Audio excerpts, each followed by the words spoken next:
A collection of ghost stories. Volume 1. A novel by Neil Wesson. Chapter 20. The Ghost of a Life.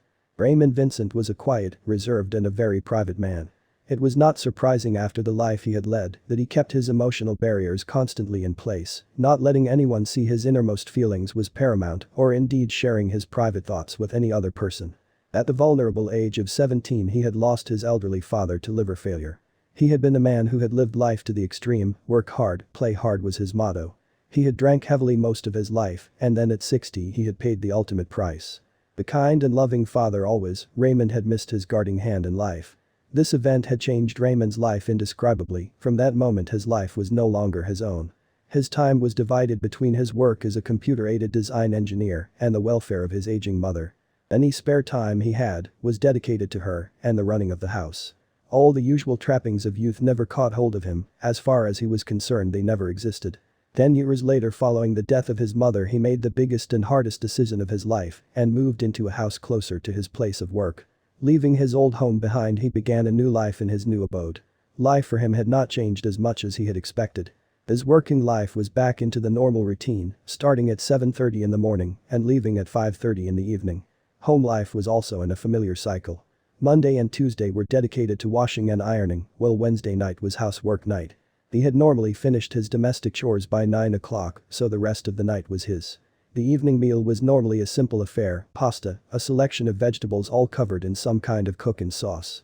Presently though, he had paused at the freezer section of his local supermarket and made a remarkable discovery: microwave meals.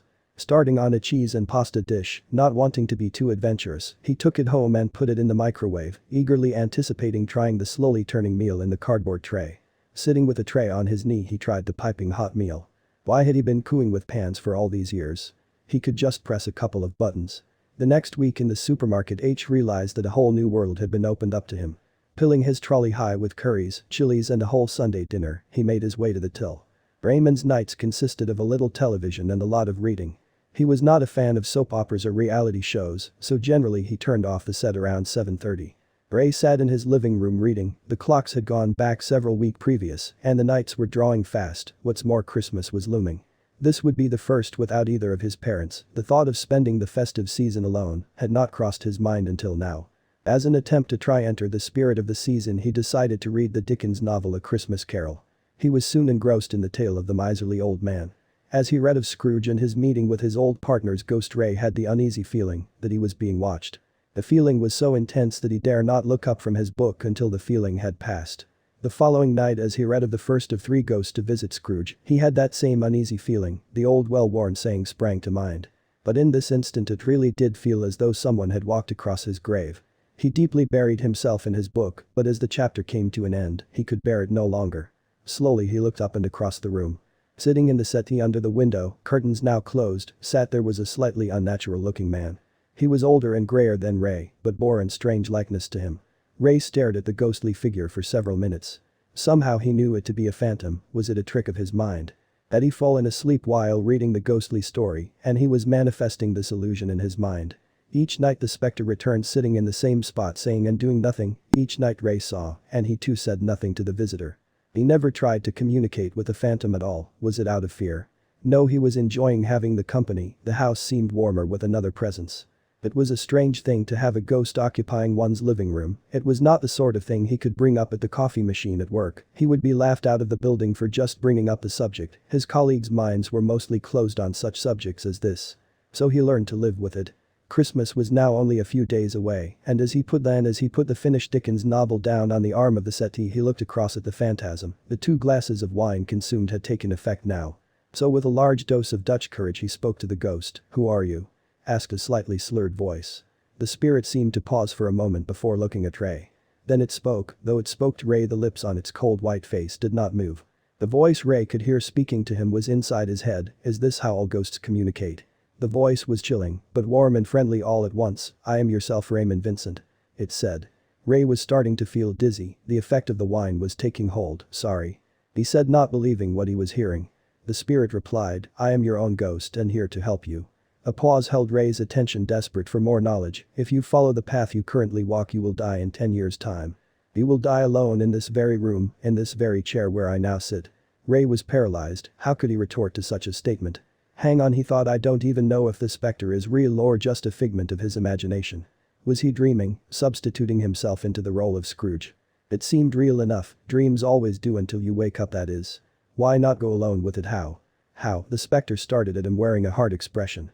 Yes, how? Ray no more believed in ghosts than he in aliens or the theory of Atlantis. You die of boredom. What? You're leading a senseless life. The ghost told him in a friendly, sincere voice. You're work and read. There is more to life than this. As in the book you have read, you have a chance to change your ways. Once you have done that, I will no longer exist here, I will cease to be. But ghost, this was difficult. How did he address the phantom? The phantom of his older self. Should he call him Ray, Raymond, Phantom, or one of the many other synonyms for a visitation from the dead? In the end he decided that ghost was as good as anything else. You have become, well, a companion, a friend. Then, said the ghost in a melancholy voice, I will return every night until you die. Roy sat and thought. He poured himself yet another, a third, glass of wine. After a few moments' contemplation he spoke quietly, what must I do? The phantom looked up at the clock. It was 11 o'clock. Tomorrow night at 7 o'clock, be ready. Ray felt his head spinning. His next recollection was waking up, lying on the settee. The time was now a little past 3 in the morning. He looked over at the other sofa, no one was there. Had he been dreaming? On the chair arm the copy of A Christmas Carol lay just where he had left it hours previously, an empty wine glass sat by the foot of the fire. His head thumped and his mouth had the feeling of a rather deep piled carpet. The following evening he had followed his usual routine, tea, washing up, TV and book. As the clock hit 7 the shimmering apparition appeared siding on the settee under the window. Are you ready? Said the voice in his head. Ray nearly jumped off of the chair. It was real then, the phantom had returned as promised on time. After the previous night's drinking Ray had imagined the Who saga of the ghost to be part of an alcohol-assisted dream. The phantom had returned as promised on time. Come on, we're going out. The phantom gestured with a bony index finger to follow him out of the front door. Ray followed him, he couldn't help himself, he felt compelled to follow, just as a salmon swims upstream to lay its eggs. As he closed the front door behind him he turned to follow the ghost and found himself in a dark, noisy bar. Scattered around the bar were a large number of people, all of various ages, all standing wearing slightly embarrassed expressions on their faces. Where are we, phantom? Ray was not used to being in public houses. Being around people unsettled him, people he didn't know anyway. His work colleagues were different, of course. He knew all of them much better than any of them knew him. In that environment he had the advantage, here he didn't.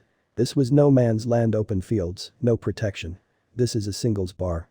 The phantom told him, people come here to meet. Most of the people in the hostelry were paired up. They seemed to be like him, lacking self-confidence and self-esteem, all standing next to a friend of the same sex for moral support. It is customary to buy a drink when in these places. Prompted the ghost. Ah, that could be a problem. He hadn't brought any money out with him. Your right-hand pocket.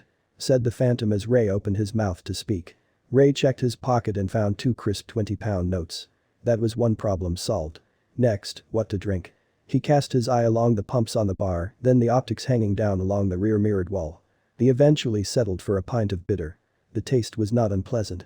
He turned to his friend the ghost and was about to ask if he would like a drink, then realized he couldn't. Well, what no, phantom? Asked Ray, wiping the froth from his top lip. The general idea is to meet and talk to people. Take a look around, do you see anyone you like the look of? Ray looked around the pub. There were many economically dressed young women, way out of his league. He was too old for many of them to even contemplate sparing him a second glance, or so he thought. He turned his attention to a quieter corner of the bar. No loudspeakers pumped out mindless rhythms here. 2 pairs of women sat in that area, both pairs of a similar age to Ray. Prompted by his companion, Ray edged toward the end of the bar closest to the women. One of the women from the pair to the left of the alcove stood up and walked toward the bar, only after a prod of encouragement from Hour's friend. Offered to buy her a drink. Whispered the ghost. The woman arrived at the bar. A look of embarrassment flushed her cheeks, an expression mirrored by Ray's features. Could I, that is, if you don't mind, possibly, buy you a drink?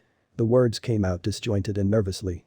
The woman smiled, her face lighting up as she did so. Yes, that would be nice. Martini, please. An unconscious bond had been formed. Ray returned her smile on hearing her agreement. Was this the start of something? Ray. He said, offering his name in way of introduction. Emma, she replied. What about your friend, what would she like to drink? My friend? She asked with a puzzled expression on her face. Yes, over there. He looked into the corner. Only the other pair of women sat there. Strange, I could have sworn. He turned to look at his friend for one of those reassuring looks. As he turned, all he saw was the bar. There was no sign of the ghost.